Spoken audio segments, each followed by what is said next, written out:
Welcome back, everybody! Hey, you might be wondering why we're watching Family Feud, right? Well, here's the math problem just for you. Six answers ang hinahanap natin. Name something na associated o may kinalaman sa Valentine's Day. Your puso? Puso. Good answer! Good answer! Survey says... Hindi pa.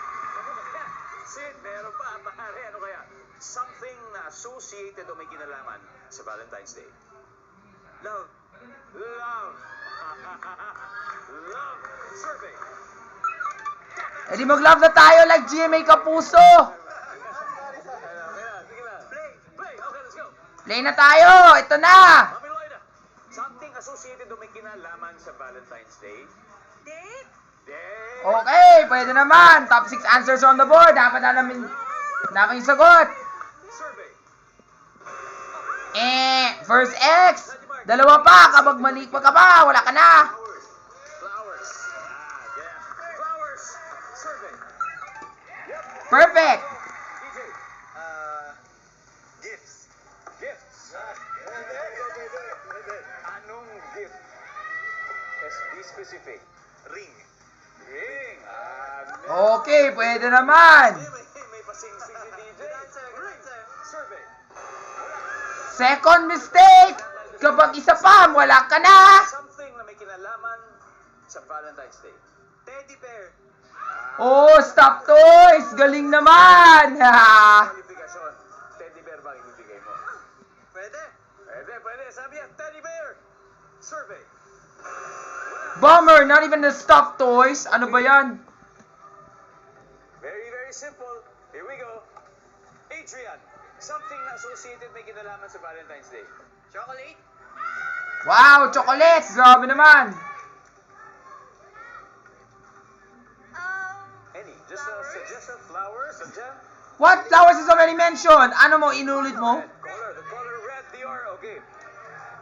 Isa lang hinahanap natin. Tatlo na nandyan. Something na associated o may kinalaman sa Valentine's Day. I'll go with chocolate. Chocolates! Okay, chocolates. Kung nasaan yan? Kung nandoon, i-steal mo na. Mukhang nandun ba? Mukhang nandun? Chocolates! Nandyan? Nandyan po ba ang chocolates? Magkakaalaman na. It's there. But number 5. Okay lang yan. Let's see kung ano yung mga hindi nawala. Number 6, everybody. Cupido. Hindi ko na-gets kung ano to. 2. Ah, yes. So you might be wondering why are we watching Family Feud? It's because of this. Because we are going to make another survey chart involving this survey. So the question is, name something that is relevant to Valentine's Day. And then based on the information that we get here, we are going to make a pie chart. So this is how it's gonna go. The first thing we need to do is, remember we need to convert that into a frequency distribution table. To convert that into an FDT, first, we write the category on the left column. So, love, we have 29. Magjowa, 23. Flowers ay 16 puntos. Puso, 10 points. Chocolates ay 4. And Cupido ay 3. Now, all we need to do here is to sum up everything that we have so that we can get the total. So, here's how we're gonna do it. Okay. Kapag punta dito sa Microsoft Excel, ganito yun. Diba? Type mo si equal. Diba? You put there, ipindot mo yung equal. Isum mo yun natin mga numero. The sum of, we should write the sum of all the numbers. Like we sum 29, 29 points, 23 points. Ano pa? Ano dapat isa-sum namin? Let's see. 16, 10, ano pa ba? 4 and 3. Sum of everything, okay? 4 and 3. Once we sum everything up, press enter. And the answer is 85. So dapat we should get 85 points as our base. Now, this is the thing. Diba remember ito na? Now we're going to make the pie chart. To make the pie chart, this is how it's gonna go. Diba remember dito, magdagayin namin yung mga categories. So, here's our mga categories. Let me put that for you. Yan. So, yun yung formula sa paggawa ng pie chart. Alright? So, we have to work the chart like this. Before we put it into a graph, we have to put it in the whole. Okay? So, we put here all the table of values, diba? So, for love, we have 29. Tama. Then, for jowa, 23. Then, for flowers, ay 16. Tama. Then, for hearts, ay 10 puntos lang. Chocolate ay 4. Tapos, cupido ay 3. Once we sum everything up, we should get 85. Okay? Click here and then click here. Yan. 85. So, dapat altogether, that should be 85 points. Now, if we want to get the percentage, this is what we're gonna do. Click this, and then this cell here, divide by the reference cell. Dapat may naka-dollar sign yan. The reason why you have to put dollar sign, it's because you're going to lock that in. Nakikita mo yung dollar sign na yan? You have to lock. Okay? At saka dapat isang parenthesis lang yun. And then from there, once you already got the answer for 1, you have to bring down the, see this square here? Dalhin mo sa baba. Tapos, ito yun. Then, try to sum everything up to see if you come up with 1. If you come up with 1, you are correct. Okay?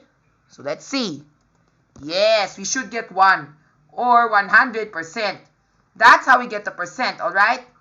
Now, to get the angle of the sector, this is what we're gonna do. We have to multiply that by 360. Diba, remember for a whole, it's supposed to be 360 degrees. Kasi we need to go all over the sector. Tama? So, this is what we're gonna do. Ito yung gagawin namin. Click this item here, then divide by the cell here, divide by the cell here, tama? Or in short, pwede pa rin ito. Diba remember we did that in the other one? We can do it like this. Ito yun. You wanna see? Diba remember we already did this na here, diba? And we've dropped this down para sa lahat na yan. This one can be applied to all. Tama? Ito yun. Nakita mo to? Yung naka-highlight? Lahat yan, i-divide.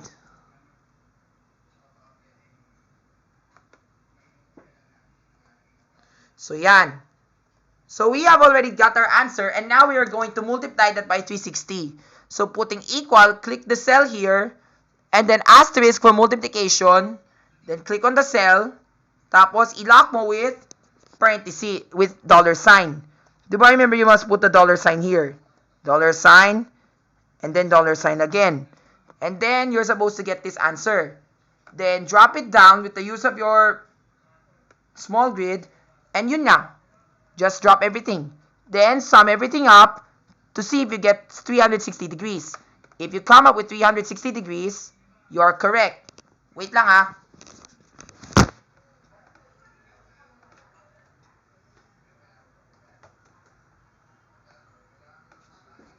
So yan, going back to our equation, we have to sum everything. From 1, we have to sum everything. Sum, and then press enter. Yan, we should get 360 degrees. So therefore, the measure of the angle is supposed to be 122.82 for love. So if I were to draw this into a pie chart, ganito siya. Ito yung pie chart, diba? So this is the pie chart that I'm gonna draw. Where I'm gonna draw. So ito na yun. If I were to lay this down, ganito yun. Getting your ruler and your pencil, diba remember this your diameter, diba? Ito yung center ng circle. So we should draw something like this. Okay? Your center is right over here. Kung dito naman, nasan yung 7? Yan. Ito yun. Okay? Now, we have to find out where the 122 goes. Kasi diba remember for love, it's 122.82, which is somewhat to 183. So, using your protractor, hanapin mo yung 122. Nasan yung 122 dito sa protractor na to? Can you find it? 122?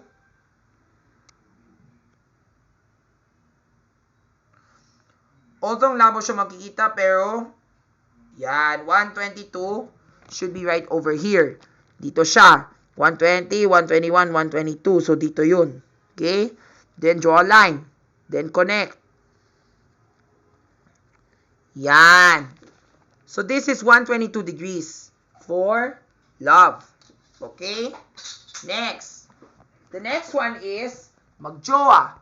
So, sa magjowa, it's supposed to be 97.4 or 97 degrees. So, I'll erase this to make life easier. Okay? So now, getting your protractor, flipping your pencil here, you have to find 97 degrees in your protractor. Nasa yung 97 degrees? Diba? Yung 97 ay ito, diba? 90, we're starting from the left. So, 97, 97. Yan. Dito. Then, draw a line. Yun. Okay. Now, we already have 97 degrees. 97 degrees for jowa. Okay. Di pa tayo tapos. We have pa flowers. Flowers is 67 degrees. Let's start here naman. 67, nasa na yun? Ito yun, di ba? Yung protractor mo. Draw mo. Then find the 67 degrees. Nasa na po yun if you were to look at here? Yan, dito siya. 67. Yun. And then draw a line, connect the dots, just like so. Yan. Okay? Ilan pa?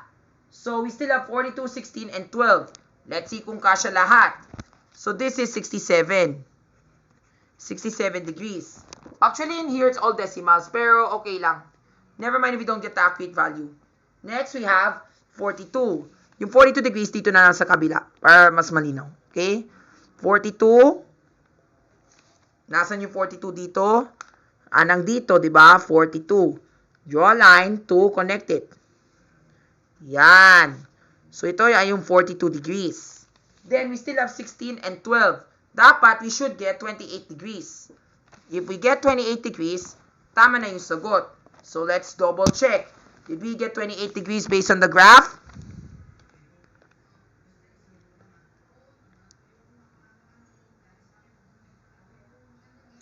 Yes, correct. 28. Lapit na.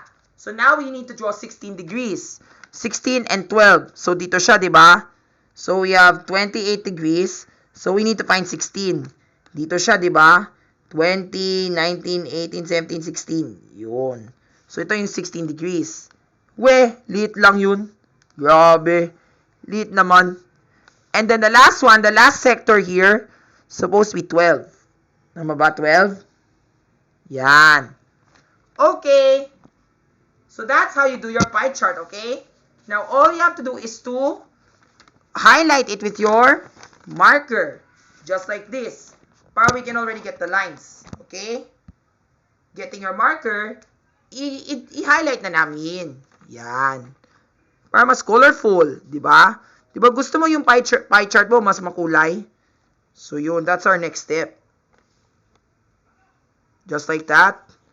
And connect the lines, ha? Be sure that they are straight. Just like so, okay?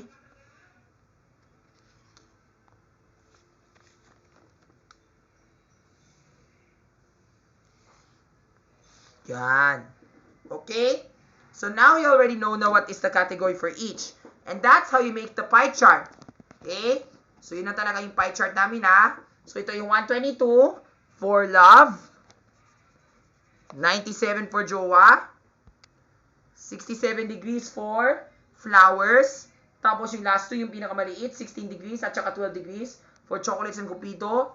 Tapos ito naman, para sa puso. Yun.